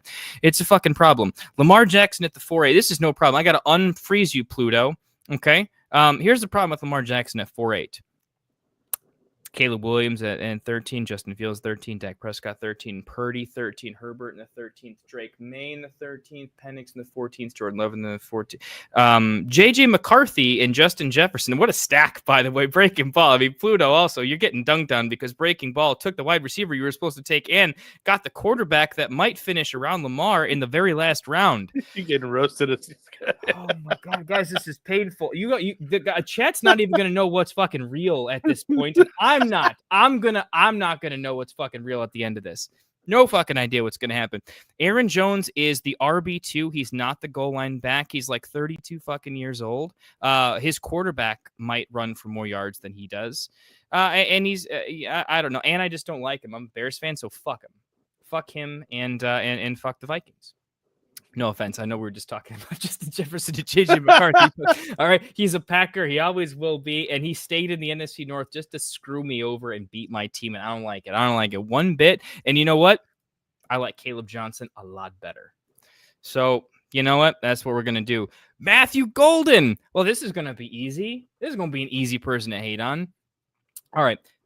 Tell me what I wish for a player that in a draft in Green Bay, the first time we take a wide receiver 1, wouldn't it be poetic justice if the first time the Green Bay Packers take a wide receiver 1 at home, it's a pick that leads them to a mediocre finish, actually a pretty good regular season finish, followed by a guy who is incapable of realistically helping them win a playoff game. Because he's not going to be impactful and they already have 100 wide receivers. They could hire a coach instead of Matthew Golden and teach their existing very talented wide receivers a little bit of leadership, a little bit of team bonding. Dontavian Wicks might be just as good as Matthew Golden if he had a little bit of coaching and probably like a mental health coach. The guy he can't hold on to the ball. We thought Jamar Chase couldn't for a little bit and then he woke up. Their wide receiver core was fine. Honestly, I thought their passing game as a whole, not their passing talent, was an issue. It was just kind of how the team was constructed. So Golden's walking into an offense that doesn't have an identity, doesn't necessarily know how to give him the ball because it didn't know how to give Jaden Reed the ball. And they're looking for a solution at a position they kind of already had taken. And that's not even a burner take. That's a real take right there. Look, show me a passing game that functions, then draft the wide receiver to fill your team out. Okay. Don't say I'm going to draft a player and that's going to fix my team. that's a problem. The Bears have done that plenty of times without a coach. And watch, you've seen it happen before. Rome is 16 times the player Golden will ever be and was awful because of coaching and play calling and all the above. So you guys are going to make me hate on Egbuka? Fuck me. Oh, my God. Frank, do you have an anti-Egbuka take? No, he's solid. Do I have to the do guy this? that's coming up, man. You're doing it great. God. You're doing a great job. He is roasting these guys, so I mean, it is what it is, right? It is a roast. we got a $19 donation. I gotta call Tayberg 303 a virgin. Is that dissing him though? Like, what if he's just a pure spirit? You know, like I don't have to necessarily diss him. I just have to call him a virgin. So Taybug 303. I just want to tell you from the bottom of my heart, dude. Like, you know, Jonas Brothers, Promise Ring, like it's all good, dude. This is good stuff. This is not a bad thing, right? Anyone watch ETR here? We established the run fans, right? I mean, what do we call spreadsheet warriors and basement dwellers there? Virgins, right? I mean, that's like the moniker for every best ball, a BBM winner for the last couple of years, right? We are spreadsheet warriors. We are virgins, and that's okay. That is totally okay, my friend. I don't even know who I'm insulting or back to Egbuka. Let's get back to Egbuka. Can we please? I have to find an anti-Egbuka take. I have to. Chat wanted it.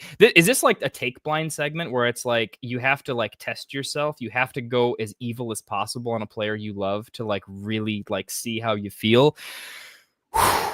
Okay, last season, Chris Godwin was the number one wide receiver in fantasy for at least a period of time. He is slightly ahead of schedule. They are planning on him missing some time, but they are saying he's ahead of some other players. He's not going to be like Ayuk. He may not even go on an early season IR. There's a chance where maybe he sits week 1, which they win. He gets to week 2. Oh my goodness, if they win, maybe he's playing by week 3, which is perfectly fine. It's before bye weeks. So if Godwin gets on the field and he's healthy, we are not worried about Mike Evans. Mike Evans is fantastic. Okay. Now Egbuka's fantastic, but you do also have to give a little bit of the tip of the cat to the person who was playing my SoundCloud on stream. I actually don't. I will totally refund you, but I actually don't necessarily know how to run this in production. And there's like, I might have to get back to you on the playing sound on stream. I'll do literally anything within my power, but that is a I don't know from a production standpoint, I am operating a small tiny child's lemonade stand. If you think I understand technology, this microphone setup was paid for by someone else. I don't know how to do anything, let alone on YouTube. I am actually a little infant when it comes to technology. DJs and get to Jaden Blue roast. Yeah, we're gonna get. We can fucking roast Jaden Blue, no fucking problem. My goodness, we can get there. When the Dallas Cowboys fucking call somebody lazy, like how bad do you have to be to have worse work ethic than the Dallas Cowboys? That is impressive. That's Ron Burgundy having the conversation with Baxter about the wheel of cheese. It's just a laughable situation. My God, and seriously, no, he might be a thing next year, but probably not this year. Okay, Egbuka, Mark Andrews, Mr. Has-Been. I'm finishing you. I gotta finish you, Egbuka. Okay, here's the thing. Bucky is really good at football. Bucky is going to explode and be the offense. Baker Mayfield, by the way, love him. He's being overdrafted. He is not he's not Joe Burrow light. Okay. He has an unsustainable touchdown rate. They're going to naturally run in more touchdowns because that just happens. Even Baker Mayfield himself will probably run in a few touchdowns. We're not going to pass for every touchdown all the time. It's just difficult for a team to throw that many passing touchdowns and have a defense just take it lying down. At some point in time, they're just going to start hitting people, and then you get at the 1 yard line, and then oops, you fall in the end zone. I could see that regressing by as much as 5-6 touchdowns pretty easily. That's not leaving a lot of room for Egbuka. He has to get on the field into 3 wide receiver sets, which they already did at a pretty elevated rate last year. That doesn't have to happen again. there's just a lot of reasons why Egbuka might have a similar situation. He's like a worse Travis Hunter, like a much worse Travis Hunter. Travis Hunter's the wide receiver 2, and we think we're nervous about drafting him because of his snap share. Egbuka has to be a target earner when realistically he's kind of the guy that's like the Tyler Lockett safety net. You don't bring that player in to gadget him up. I don't see it happening, and so I think he is going to disappoint when you could have taken more upside players because he's a safety net when you don't need a safety net. Mark Andrews. How do I roast Mark Andrews? This is pretty easy. He's a tight end, lives and dies in the touchdown. Last year, we didn't see a whole lot of yardage, a whole lot of targets. Team that did need a whole lot of targets. They could have literally a 2-3 headed running back field. Nuke's going to eat some touchdowns that he does. If his touchdown regression comes down by 20%, he's an inflated pick, and Kyle Pitts will be just as good 2 rounds later in an offense that should pass considerably more. So it's more of a situation with Mark Andrews where if you're going to fully punt the position, you want a little bit more upside. And his upside season was drafting him. I just don't see the touchdown upside, even with likely to miss time. It's a little difficult for me to see his true upside when there's so many other weapons in the offense I like a little bit better. We got back to Jaden Blue. Do we need more? On Jaden Blue? Can I toss it over to Frank? You wanna get in on some Jaden Blue? It's just too much that they even called him lazy. I can't believe that even happened. That just goes to show you that they're probably not going to be running the ball very much. It actually pumps up CeeDee Lamb that you burned up earlier. But unless they're a fucking tire what fire. can you do? Like, You know what I mean? What can you do in that case? Kyle Pitts, I mean, we're looking at the guy that just never was.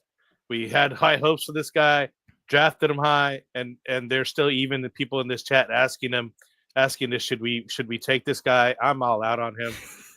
You know what I mean? What else do you need from the guy to show you he's no good? I need you to fucking take Isaac Orendo before you take Jaden Blue. Jesus Christ. That's what I need. I definitely need you to take Isaac Orendo when healthy. They're probably going to try to, if they're going all in, they're going to keep CMC a little bit. They have no weapons, by the way. San Francisco is out of weapons. They're all injured. I actually see a situation where it can't all be McCaffrey. I think Garendo's going to get on the field a decent amount. Garendo's going to be like Charbonnet, but like McCaffrey, Kittle, honestly, though, you just can't run McCaffrey out on every play. You have to have someone else in there just to take him off the field for random shit. And honestly, I think Garendo caught passes. He can run the ball nice. He's okay in pass pro. I just think he's going to be on the field just enough. And McCaffrey has nothing to prove at this point. Like when they're running the game out, it's going to be Garendo and some James out there. I think they're an organization that's not fucking Dallas. That's not going to let CMC have someone fall on him. Like if the game's kind of out of hand, they're going to get him out of there. So draft Garendo, not Blue. Kyle Pitts doesn't draft Kyle Pitts. Kyle Pitts, if he was drafting in a high stakes fantasy football league, would absolutely agree that Colston Loveland has a better shot at outscoring him this season, for sure. Bashal Tootin, on to Bashal Tootin, boot scooting Bashal Tootin. I liked him in the draft process, but you ended up in Jacksonville. We want Jacksonville so bad to be good this year, don't we?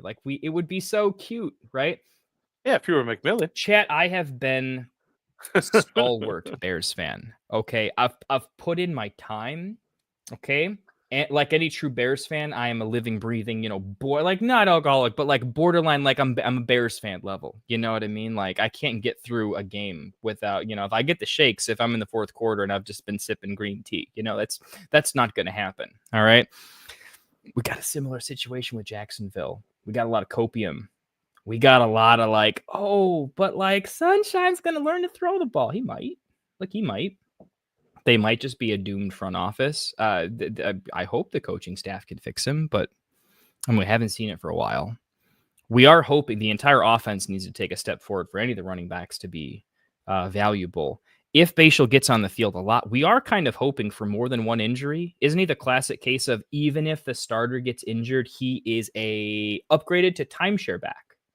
right? We already roasted you for Hampton at 3.5 for drafting a timeshare back at 3.5. So clearly a thing you like to do is draft these timeshare backs. God, I'm being so mean. I hate this. It's so brutal. This is very brutal, Frank. How am I doing? Am I holding No, up? you Okay? went well over a minute, so you don't even have to worry about it. We covered that part of it. We did the Jaden Blue thing. I had you know what? It was just 1 minute, right? I didn't I have to finish it off. Okay. We already talked about Dak with CeeDee Lamb. I just have to roast Roman Wilson. It's almost too easy. It's almost too easy to roast Roman Wilson, right? Here's the thing. You just don't draft a position outside of tight end or running back, specifically backup running back in that particular offense. No, I mean, this is a team that's literally in training camp. They have been running out, and I'm not kidding. This is a real thing that a beat reporter caught. They've been running 4 tight end sets, okay, with Jonnu Smith taking reps at running back because apparently Caleb Johnson can't do pass protection. I mean, Roman Wilson's actually doing work as a punt returner. Special And teams. you know what? I think he could return some serious punts, dude. I think he really could, man. I think he could he could return some kicks, man. He could do really, really nice. You know what's going to happen? Tell me you agree. Okay. Roman Wilson's that guy where we are watching NASCAR for the crash. If we see Roman Wilson get a target in week 1 from Aaron Rodgers, by the way, a very forgiving guy, if he just blazes Roman Wilson on a kind of slant in type of situation, just hits him on the numbers and it bounces stone cold off the numbers. You guys remember that the Bateman, the Lamar runs around for half an hour, throws it, and Bateman's like, give me the ball, and it's just bounces off. Tell me if that happens to Roman Wilson.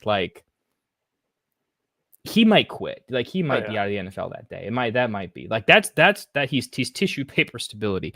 Hey, how'd we do, chat? I just apparently destroyed a good friend of mine. I thought me and Pluto were close. Pluto is never going to subscribe ever. I won't even ask Pluto. Jesus. That's my scathing take of Pluto. That was rough. By the way, just for the record, right? He asked for a minute, and we roasted the whole team, right? No one can say we don't put on a good show. I'd hope. Frank, right? Bring me back to earth. Hey, you know what I'm going to do though? I want to bring back to Fuller here just to let him know. Hey, watch next time. Tomorrow, I think we're going to do another draft. When are we doing the next one? Tomorrow.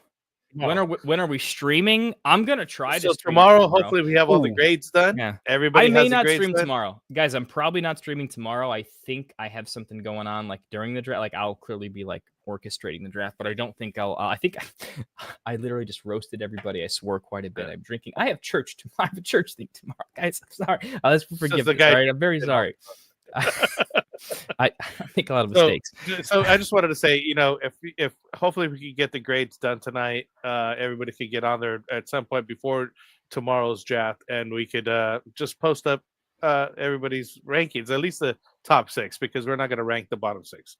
Because that's our results, and then maybe you could see the results of week 1. We normally don't show that. We just kind of come back to the end of the week and then show, okay, hey, these are the guys that made it on through to the next week's, round of drafts, because it is a tournament of champions, and so we got to, keep every day is a draft, and every day we're ranking everybody. So I just want to put it out there because it is a process that we go through. We don't just do it willy nilly, and we want to get it out there. Hey. Alec, what's up, man? Good night, man. We're going to be shutting it down soon. We're already an hour and a half into this thing. Zion wants 1 to 2 here. He's like, yeah. By the way, just to earn my last 5, Pastor Sauce is probably in my top 6 as well. And Perk is probably in my top 6. So probably Perk, Pastor, Breaking Ball, Philadelphia, Vince. I don't know where my 6th is going to be. I really got to look at Tay and Duarte. You got to look at the turns a little bit and compare them. It's going to be somewhere in there. Did I say? I think I said pick was in there. Yeah, so it's going to be close. And these other rosters I haven't even like really dug into a little bit. I was just kind of looking at some of the particular spots and runs, but like I might well, I'm gonna have to look a little bit. Yeah, it's at least 5. That's at least 5. If you need a refund, is no problem. But I try to give them. Did we clear it for the most part? I think we gave decent rankings. I think we went over most of them here first time. On that note, let's call it a night, man. I'm tired. You're tired. Call it a night. Chat. Are we ready to call it a night? Anybody else? Anything crazy? You guys have been real. You guys have been super real tonight. Tonight's been crazy. By the way, just real quick, I'm gonna be trying to stream like. This is going to sound crazy, but like outside of the occasional thing I have going on, thank God I got a good wife over here, but I'm going to try to stream like 3 or I might miss 1 out of the 4, but between Monday, Tuesday, Wednesday, Thursday, I'm going to try to stream 3 of them every week. So I might even do a bonus stream tomorrow night post mock where I just break them down a little bit. So just check YouTube. If you guys aren't in the Discord, let me see if I can go. I'll go drop the Discord down here just so you guys know. This is where you can find us on pretty much everything. Again, we're really not. He's still unsubscribing. I want to try to earn this, bud. The rankings and effort into ranking the teams was subpar. I don't disagree, Fuller. I got to be honest. I don't completely disagree. I just think to do a particularly good job, it's going to take me more time. It's going to be boring for everyone on stream too. I think it's a on stream thing. I got to look at a couple things back and forth because I'm even wrong a couple times. I don't think it makes great content. If you want to take the dono back though, I would absolutely not be disappointed, my friend. I do want to give. If folks are willing to put their hard-earned money into things, I certainly want to give them what they can. But legitimately, Fuller, I don't feel like it's in the best interest of everyone watching for me to do so. And I think it would. I might change my rankings for sure and probably do the whole process again. So I'd be kind of just. I wouldn't even be being honest with you if I'm being honest. And that's just not the like type you're of guy saying. I It's just be. not good content to got to go through and just kind of do that breakdown. Like. And we break down the teams enough as an overall view, but to actually give your last final number, I mean, it's just you kind of go back and forth on some of these guys. I create a list, I put them on the list, kind of take them off the list, move them up and down that list. It's just not good content. It just doesn't work out right. But I'll okay, one more show better stuff. Fuller, let me throw this one thing at you though. I don't think you know about the bonus content that I do because one thing I'm planning on doing is I've already been doing it every Friday.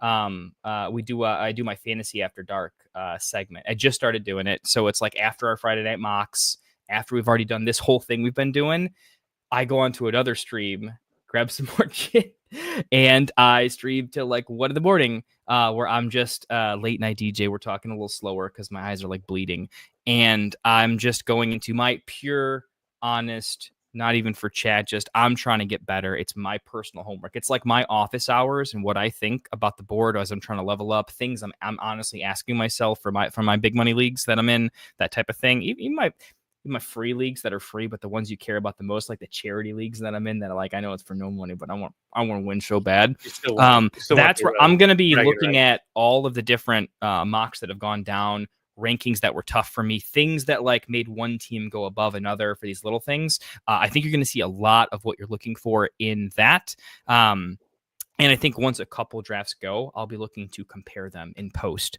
a little bit as well.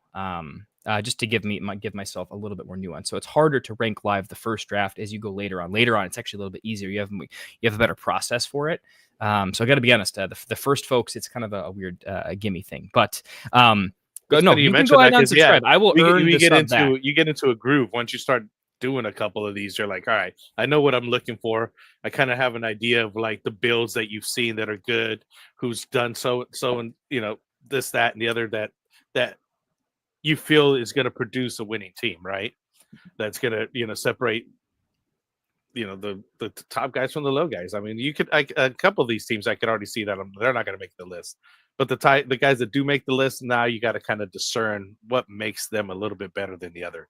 And that's the harder part. And we do take time to do that. I don't just throw numbers up. I know the other guys don't just throw the numbers up. And there's money involved. There is a winner. There is a winner at this. So Yeah. if If you guys hop in the Discord too, playing it out. Yeah.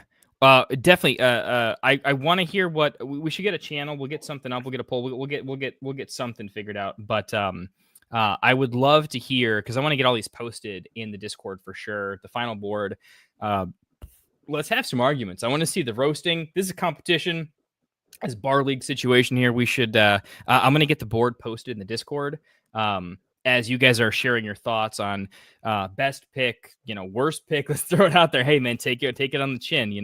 Better do it here and learn and think than do it another place. But best value, worst value, build type that made you change your mind. All these things. I think it could be a really dynamic conversation in the Discord. One that I'm objectively going to be using to figure out how I want to play when it comes real money time. Chris, how do you get in the mock? Buddy, our Discord. Discord's free. Just hop in.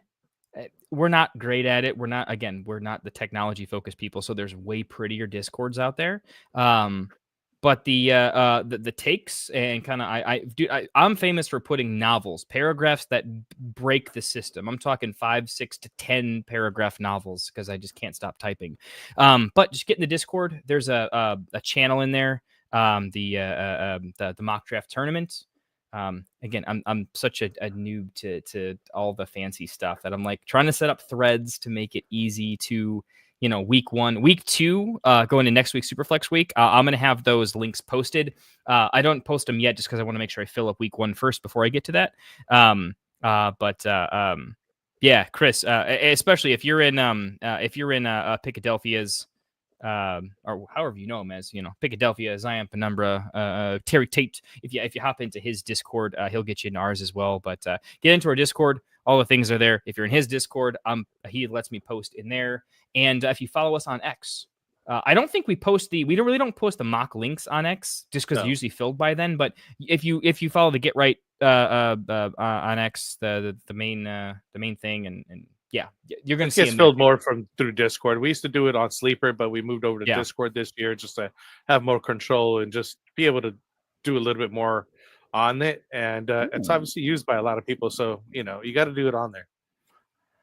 The community poll to add the ranking point system. Another judge. I like this. I like this a lot. Dildos, there is a slight challenge to it. It's not unworkable though.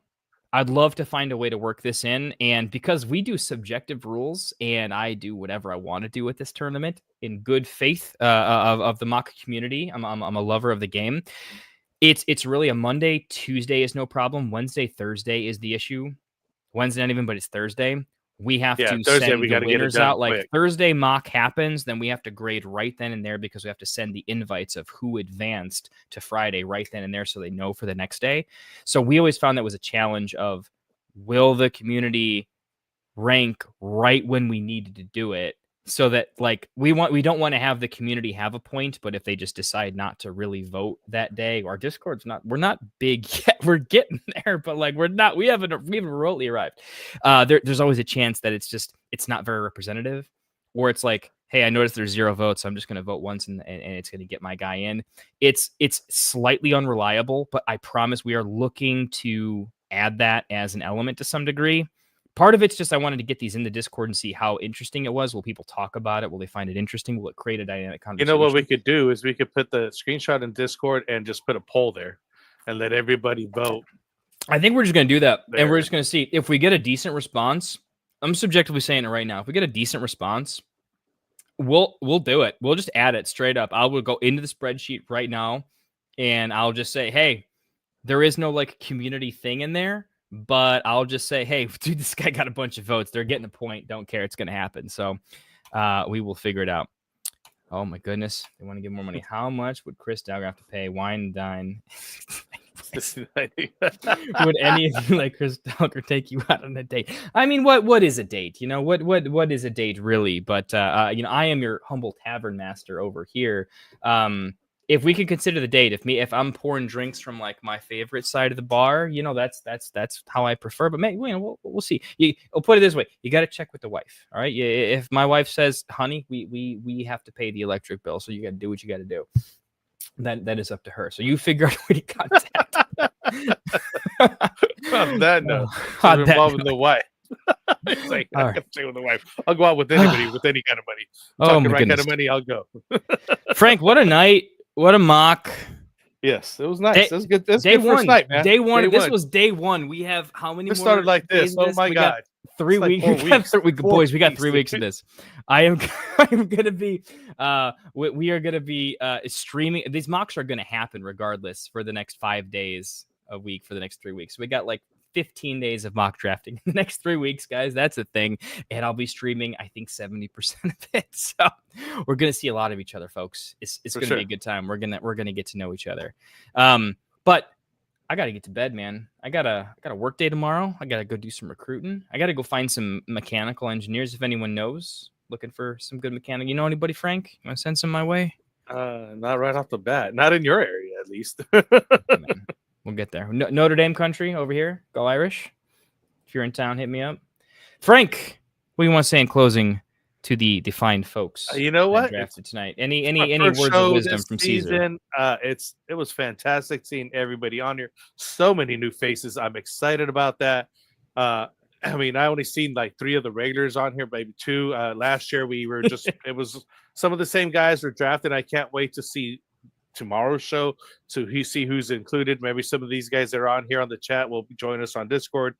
Click on the link, get a spot in the draft, and go for it. I mean, I think it's the best type of drafting that we're doing. I think it really helps everybody involved because these guys want to win. They want to be in the mock draft tournament. They want to do the real draft at the end of the season or this tournament and go for the money, right? I mean, that league gets played out to see who's the winner. So there is $50 involved. So it's not just for fun. I mean, y'all can do it for fun, but I know some of these guys they're in it for the money. And why not? So let's go. I mean, it's football season. It started,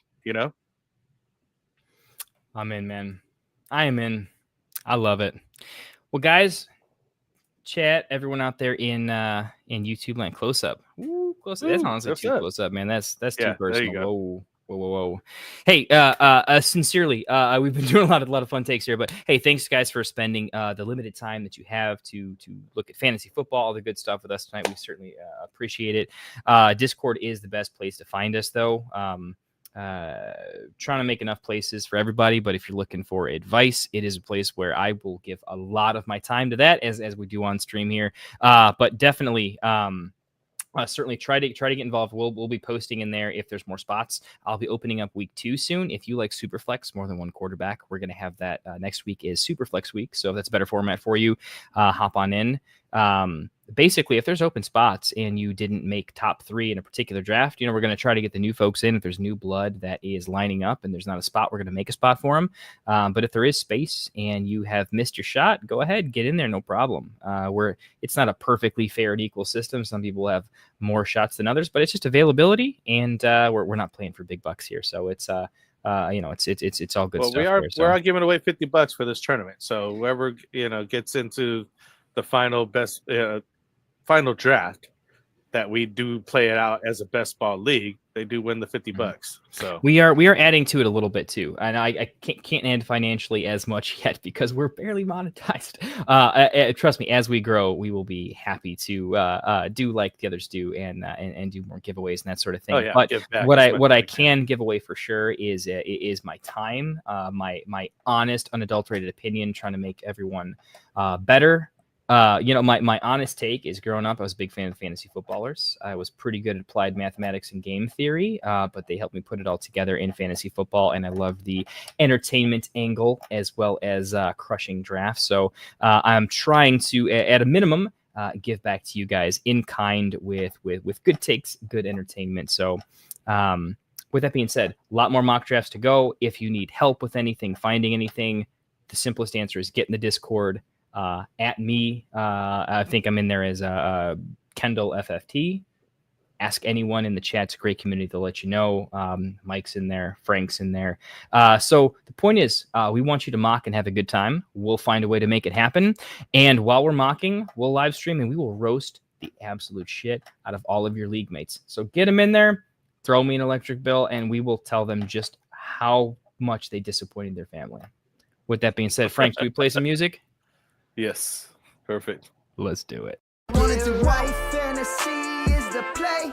Marking nothing but I tune every Friday. Strategies provided, I will lock in every way. So going